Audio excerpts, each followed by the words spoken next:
ಪ್ರವೀಣ್ ಹೆಬ್ಬಳ್ಳಿ, ಪ್ರಗತಿಪರ ನಿಸರ್ಗ ಕೃಷಿಕರು. ನಮ್ಮ ಜೊತೆಗೆ ಇವತ್ತು ಕುಂದಾಪುರ ಪಶು ವೈದ್ಯಾಧಿಕಾರಿಗಳು ಡಾಕ್ಟರ್ ಅರುಣ್ ಹೆಗ್ಡೆ ಇದ್ದಾರೆ. ಸರ್, ರೇಬಿಸ್ ಕಾಯಿಲೆ ಬಂದಾಗ ರೈತರು ಎಂತ ಮಾಡಕ್ಕೆ? ಯೂಶ್ವಲಿ ರೇಬಿಸ್ ಕಾಯಿಲೆ ಅನ್ನುವಂಥದ್ದು ವೈರಸ್ಸಿಂದ ಬರುವಂಥ ಕಾಯಿಲೆ. ಬಟ್ ಅದು ಮುಖ್ಯವಾಗಿ ಹರಡುವಂಥದ್ದು ನಮ್ಮ ಈ ಭಾಗದಲ್ಲಿ ನಾಯಿಗಳಿಂದ. ವಿಶೇಷವಾಗಿ ನಾಯಿ ಕಚ್ಚೋದ್ರಿಂದ, ಬೆಕ್ಕಿನಿಂದನೂ ಬರ್ತದೆ. ಆದರೆ 90% ಈ ಕಾಯಿಲೆ ಬರುವಂಥದ್ದು ನಾಯಿ ಕಡಿತದಿಂದ. ಈ ನಾಯಿ ಕಡಿತ ಅಂತೇಳಿದರೆ, ರೇಬಿಸ್ ಪೀಡಿತ ನಾಯಿ ಕಚ್ಚಿದಾಗ ಅದನ್ನು ನಾವು ಕೆಲವೊಂದು ಮುಂಜಾಗ್ರತಾ ಕ್ರಮವನ್ನು ಕೈಗೊಳ್ಳಬೇಕಾಗ್ತದೆ. ವಿಶೇಷವಾಗಿ ನಾಯಿಗಾಗಿರಲಿ ಅಥವಾ ಜಾನುವಾರುಗಳಿಗಾಗಿರಲಿ. ಮನುಷ್ಯರಿಗಿದಾದಾಗ ಮನುಷ್ಯರಲ್ಲಿ ಡಾಕ್ಟ್ರ್ ಹತ್ರ ಹೋದಾಗ ಅವರದ್ದೇ ಆದ ಒಂದು ಪ್ರೋಟೋಕಾಲ್ ಹೇಳ್ತಾರೆ, ಏನೇನು ಮಾಡಬೇಕಂತ ಹೇಳ್ತಾರೆ.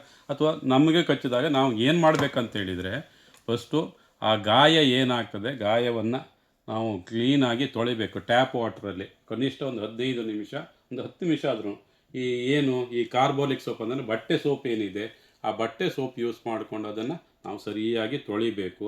ತೊಳೆದ ನಂತರ ಅದಕ್ಕೆ ಮತ್ತು ಡಾಕ್ಟ್ರ್ ಒಂದು ಸಲಹೆಯನ್ನು ಪಡಿಬೇಕು. ಯೂಶ್ವಲಿ ನಾಯಿ ಮತ್ತು ಜಾನುವಾರುಗಳಲ್ಲಿ ಏನಂತ ಹೇಳಿದರೆ, ಅದಕ್ಕೆ ಆದ ಒಂದು ಲಸಿಕಾ ಒಂದು ಪ್ರೋಟೋಕಾಲ್ ಇದೆ. ಅಂದರೆ ನಾಯಿ ಕಚ್ಚಿದ 24 ಗಂಟೆ ಒಳಗೆ ಅದನ್ನು ಫಸ್ಟ್ ವ್ಯಾಕ್ಸಿನನ್ನು ನಾವು ತಗೊಳ್ಳೇಬೇಕು, ಅಂದರೆ ಮಾಡಿಸ್ಕೊಳ್ಬೇಕು.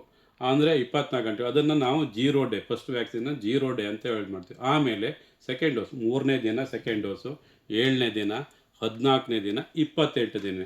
ಈ ಒಂದು ಕೋರ್ಸ್ ಏನಿದೆ ಅದನ್ನು ನಾವು ಕಂಪಲ್ಸರಿ ನಾಯಿಗಳಿಗೆ ಅಥವಾ ಜಾನುವಾರುಗಳಿಗೆ ಲಸಿಕೆ ಹಾಕಿಸಬೇಕು.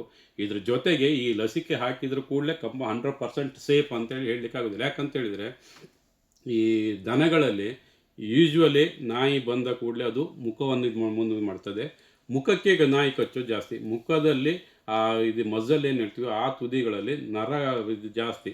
ಈ ನರ್ವ್ಸ್ ಏನಿದೆ ಅಲ್ಲಿ ಅದು ನೇರವಾಗಿ ಬ್ರೈನಿಗೆ ಸಂಪರ್ಕವನ್ನು ಹೊಂದಿರ್ತದೆ.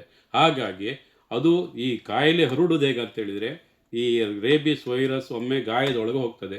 ಗಾಯದ ಒಳಗೆ ಹೋದ ನಂತರ ಅದು ರಕ್ತಕ್ಕೆ ಸೇರುವಂಥದ್ದಲ್ಲ, ನರಮಂಡಲವನ್ನು ಸೇರ್ತದೆ. ನರಮಂಡಲದ ಮೂಲಕ ಅಂದರೆ ನರ್ವ್ಸ್ ಅಂತೀವಿ, ಅದು ನಿಧಾನವಾಗಿ ಮೆದುಳಿನ ಕಡೆ ಹೋಗ್ತದೆ. ಮೆದುಳಿನ ಕಡೆಗೆ ಹೇಗೆ ಹೋಗ್ತದೆ, ದಿನಕ್ಕೊಂದು 2 ಸೆಂಟಿಮೀಟ್ರ್ 3 ಸೆಂಟಿಮೀಟ್ರ್ ಹೀಗೆ. ಆಮೇಲೆ ಅದು ಬ್ರೈನಿಗೆ ಅಥವಾ ಮುಖಕ್ಕೆ ಕಚ್ಚಿದಾಗ ಬೇಗ ಮೆದುಳನ್ನು ಸೇರ್ತದೆ, ಅಥವಾ ಕಾಲಿಗೆ ಕಚ್ಚಿದ ಇದಾದಾಗ ನಿಧಾನ ಹೋಗ್ತದೆ.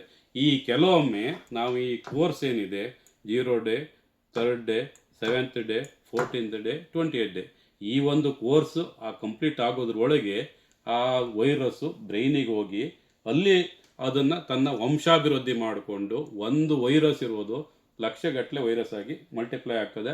ಆ ಬ್ರೈನನ್ನು ಡ್ಯಾಮೇಜ್ ಮಾಡ್ತದೆ, ಮೆದುಳನ್ನು ನಿಷ್ಕ್ರಿಯ ಮಾಡ್ತದೆ. ಈ ಬ್ರೈನನ್ನು ನಿಷ್ಕ್ರಿಯ ಮಾಡಿದ ನಂತರ ಮತ್ತೆ ಪುನಃ ಅದು ಲಾವರ ಯಾವುದು ನಮ್ಮ ಜೊಲ್ಲು ಅಂತೇಳಿ ಜೊಲ್ಲು ಇದರ ಮೂಲಕ ಅದು ಮತ್ತೆ ವಂಶಾಭಿವೃದ್ಧಿಗಾಗಿ ಈ ನಾಯಿ ಆದರೆ ಇನ್ನೊಂದು ಅದಕ್ಕೆ ಮತ್ತೆ ಹುಚ್ಚು ಶುರು ಆಗ್ತದೆ, ಇನ್ನೊಂದು ನಾಯಿ ಅಥವಾ ಮನುಷ್ಯರನ್ನ ಕಚ್ಕೊಂಡು ಹೋಗ್ತದೆ.